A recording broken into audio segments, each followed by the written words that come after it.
Okay, so this is going to be the reading for group number 1. If you connected to this skull, the Mukite Jasper skull, then this is your reading. All right.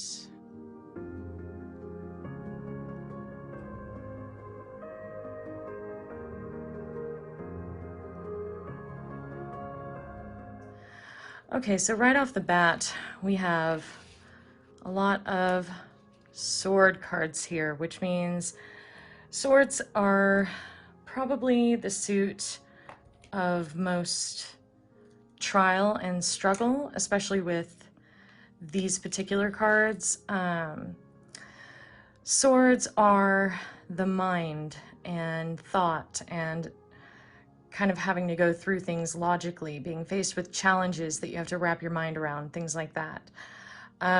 Starting with the Ten of Swords here. The Ten of Swords is a very difficult card. It signifies betrayal, being backstabbed, being defeated, having real endings and loss. And, you know, I mean, very unexpected endings as well. Being betrayed, being stabbed in the back, having something fall through that you weren't expecting, and having it be pretty devastating as well. It's definitely a card that means you've been the victim of some pain or sudden change or things going wrong. And it carries actually a really big warning against getting in that victim mentality. Even though something bad has happened to you, don't let yourself get stuck there, because every defeat is an opportunity for growth and change. And even if the Ten of Swords is rarely our idea, it's not a change that we choose. It's something that happens to us, and it can be pretty devastating. But no matter what, endings create new beginnings. So that's really, you know, the first basis of this card. And when you get the Ten of Swords, when you go through something that is shocking and difficult and knocks you down, it's just like that old saying, it's fall down 7, stand up 8. It's all about getting back up again. As long as you're getting back up again, then you're moving forward. And wisdom only comes from challenge. Wisdom only comes from loss. It's the only way we grow. It's like muscles. If we want to build our muscles, we have to give them resistance and change and challenge. And this is a big, if you were thinking about your career or your finances for this reading, this could be getting laid off, getting stabbed in the back somehow. You're going for a promotion or a position and somebody else gets it by means that are not exactly fair or right, but they get the position instead of you. It can also mean the loss of an investment, a project, something that you've put your money or time or heart into. Suddenly there's a big loss. Like with the stock market going down right now, maybe you had something in there that just, you know, poof, and it's gone. If you're thinking for this reading in terms of relationships, this could very well mean a breakup. It could mean your partner cheated or betrayed you somehow in a way that really is shocking and devastating to you. It could mean that you had a breakup and there's not a lot of closure with it, that there was an ending that you didn't get to prepare for. There was a sudden change that you didn't get to prepare for. It could be your partner just walking out, you coming home and them just not being there.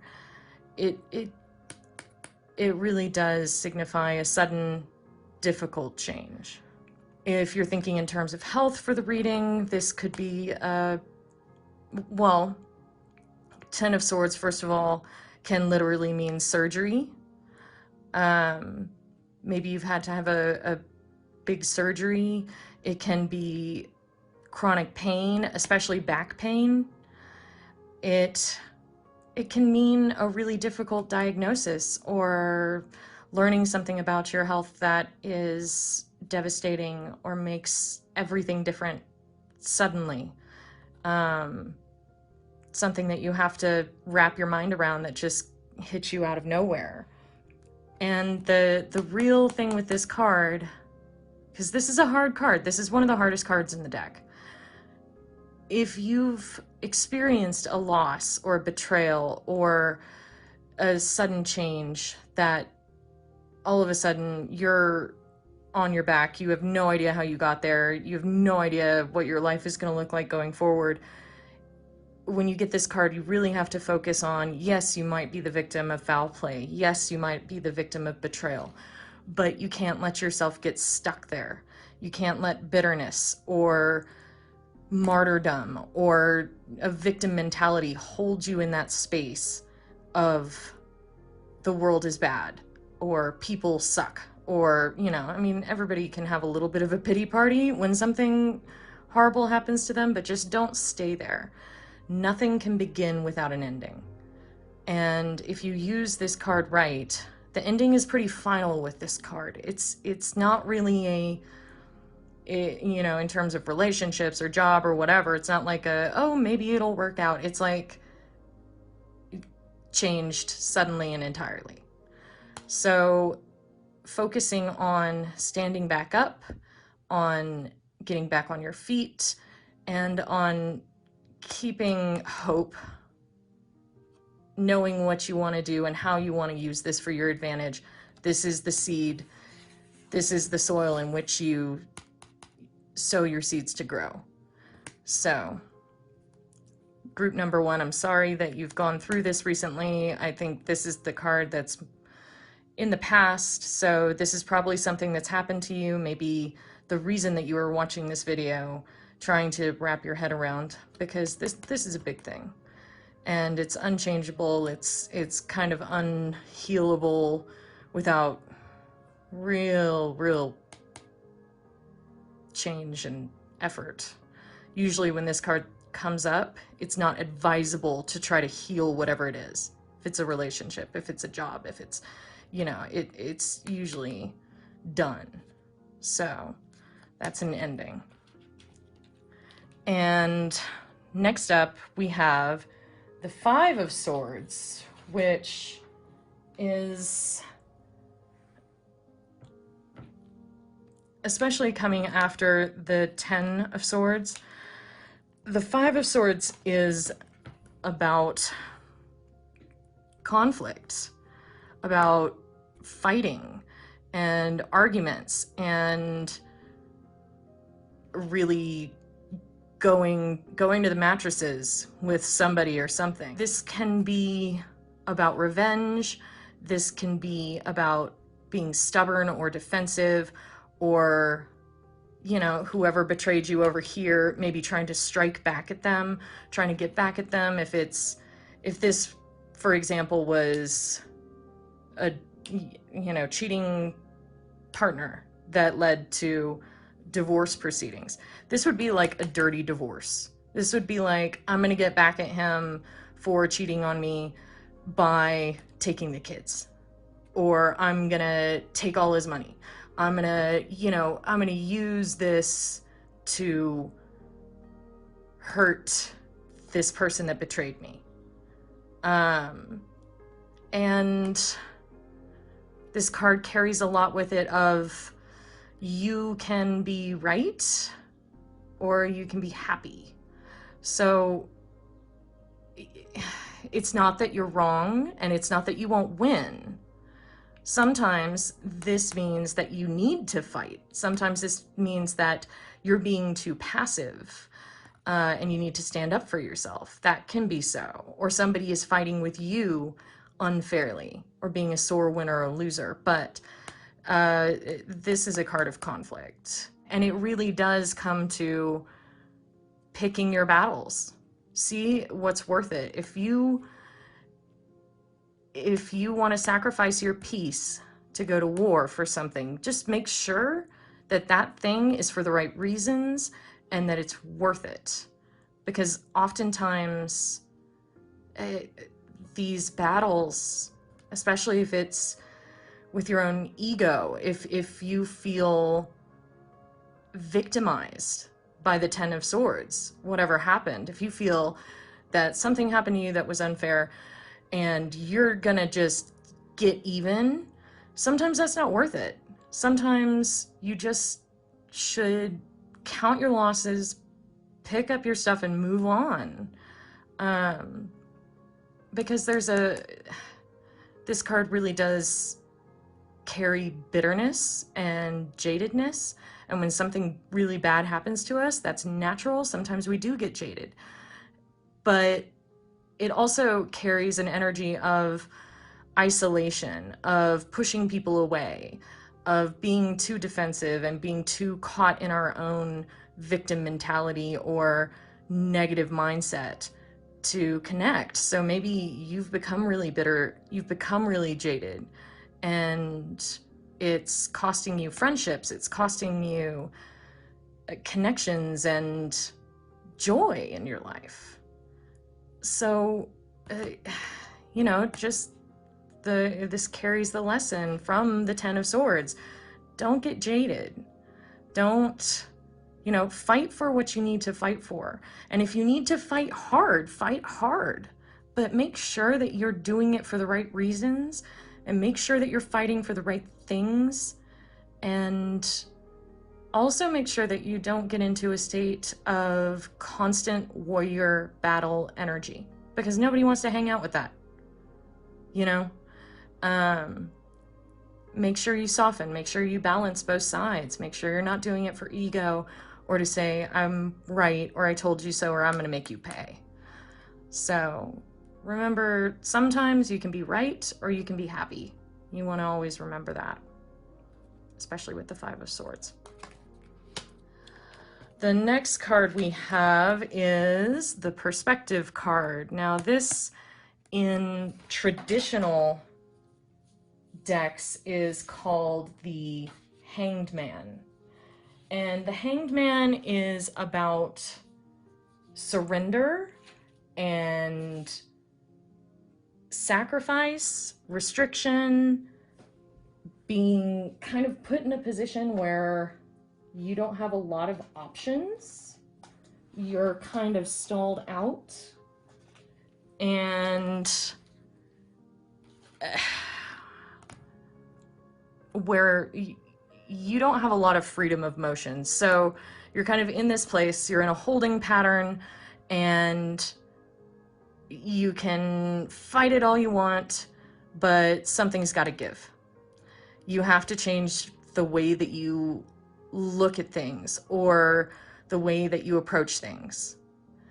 It's about learning to surrender and about learning to see the higher purpose of a situation, the way that you can work things for the greater good. Sacrifice is a big part of this card, and we're in Pisces season right now. Pisces energy is a lot about sacrifice, and sacrifice can be very good. This card carries with it,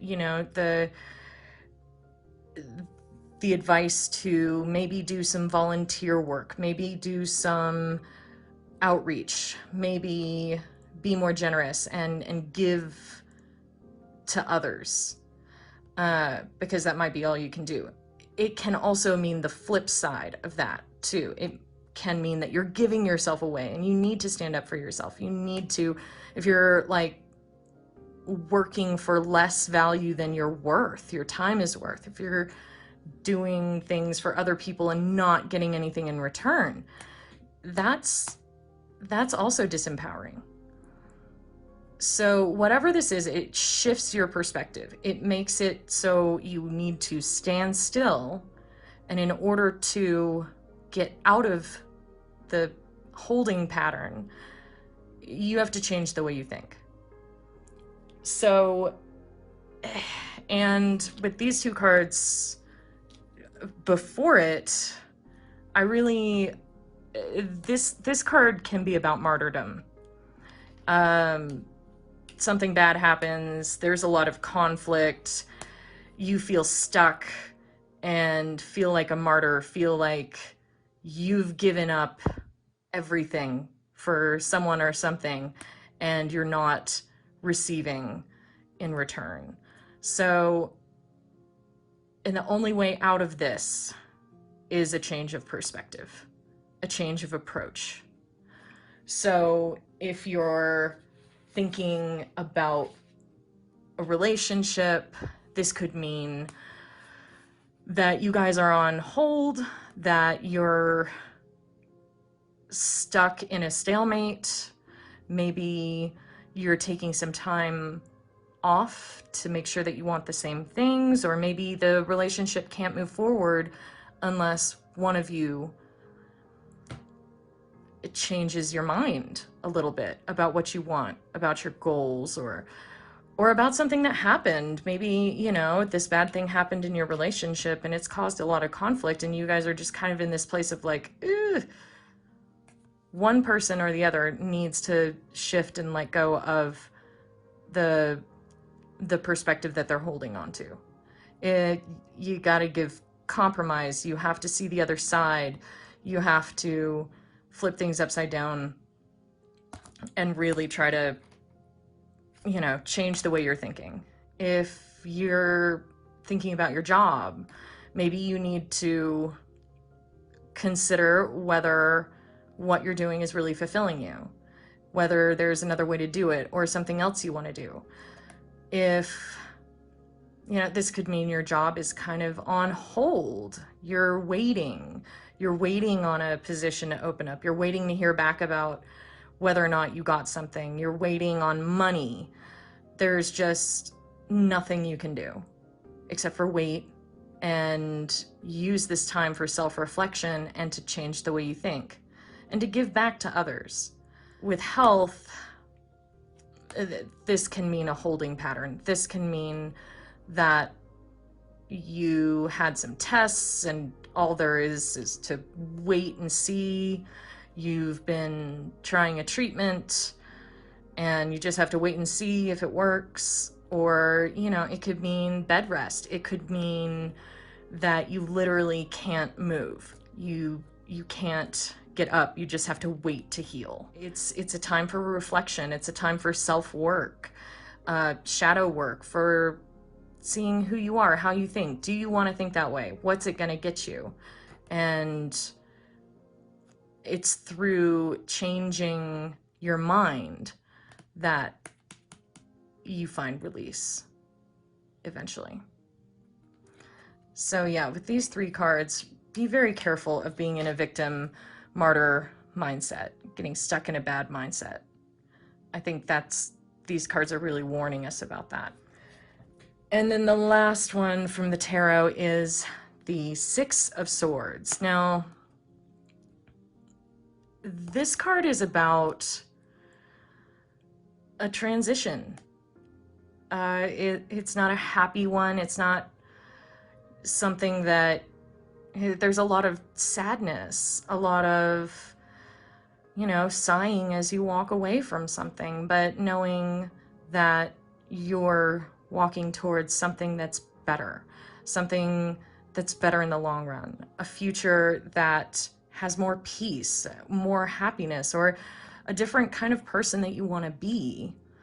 But there is loss involved in this card. There is a sadness of whatever you're letting go and moving away from. And this card also has a lot of indications of physical movement.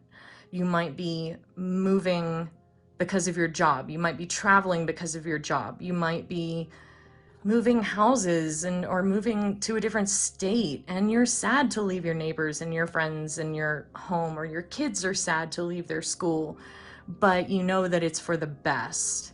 It's difficult, but it's for the best. And it's really you know, good thinking wins out over your heart, wins over, you know, your emotions that kept you somewhere that's no longer productive for you. And this can be a travel card too. This could be, you know, after all of this hardship and changing your perspective, this could be a very eat, pray, love type card. Going on a big journey on your own to find yourself, to see the world and get perspective. Going, you know, traveling alone, or leaving the ones that you love behind for a little bit to go and find your own destiny.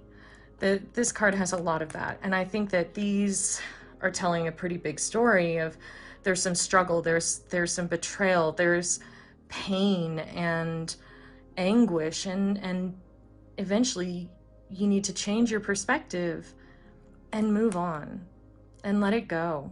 Because I think once you do, you're going to feel sadness for what you've lost. There's definitely a lot of value in the things that you know, we care about enough to have this struggle with. But once you do, I think you'll be able to take a deep breath and find release and find something that's better for you in the future. There's more out there for you. Sometimes letting go, it's not giving up, it's moving on. And that's what this card is about. Okay, and next we have these guys. Connection and rest.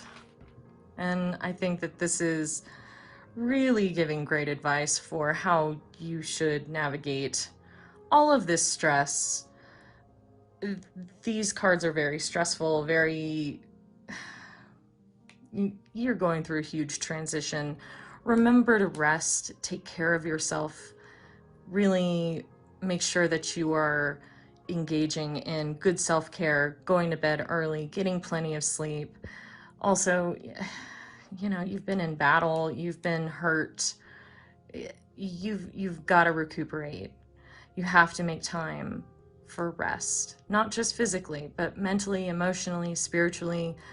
Retreat, meditate, sleep, find some peace. And that's very important on all levels. And then connection.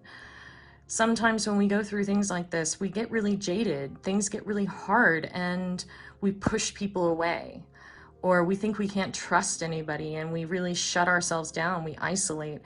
And it's important that we connect to other people, and that we remember that relationships feed us on a very important level. So remember to connect with others.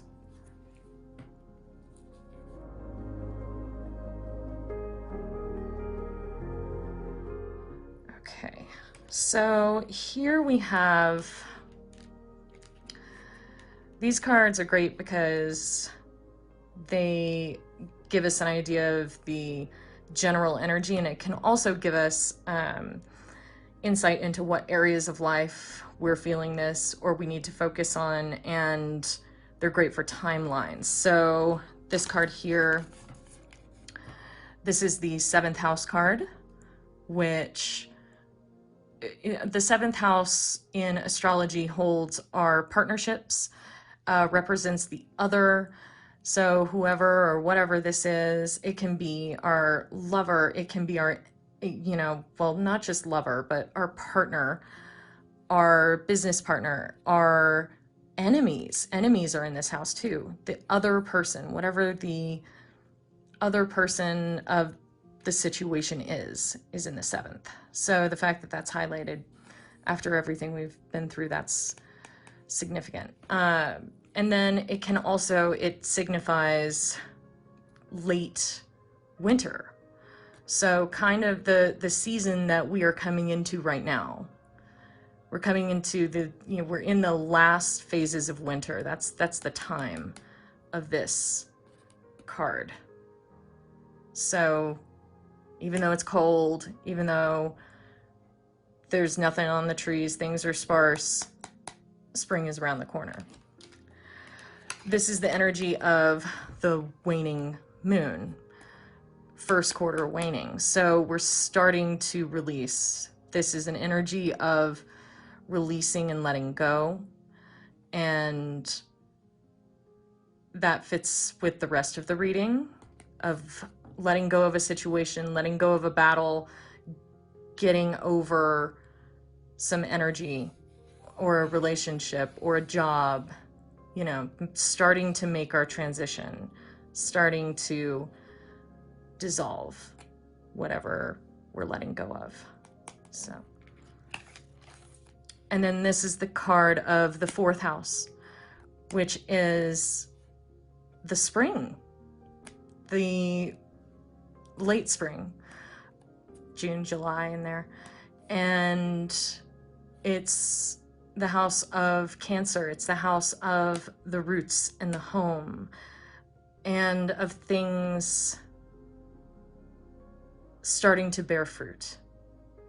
So this really gives us a timeline here. This is where we're at. And this is 5 or 6 months away. This is the late spring, early summer, where we really start to feel a change in the atmosphere, in healing, in we've been releasing, and then we see things come back. So that gives us a timeline and some hope. And then this is the final card. These cards are so beautiful. And this is just a message for you. And it's hope. So hope, allow grieving, accept right responsibility, welcome new beginnings. It's never too late to heal, and life will always prevail. So I think that's a really beautiful message of you've been through hard things, but don't get jaded. Don't let it keep you down. Keep moving forward. Grieve, accept your part in things, and begin again. So yes, this is your reading for the week of March 1st through March 8th. And it looks like you guys have gone through something difficult, and my heart is with you. My prayers are with you, and don't worry, it's all gonna get better. Even the worst days of our lives, we just get back up and we keep moving, and we gain a lot from challenge. We gain more from challenge than anything else. So hang in there, don't give up. All right. And if you like this, please like and subscribe to my channel. Thank you.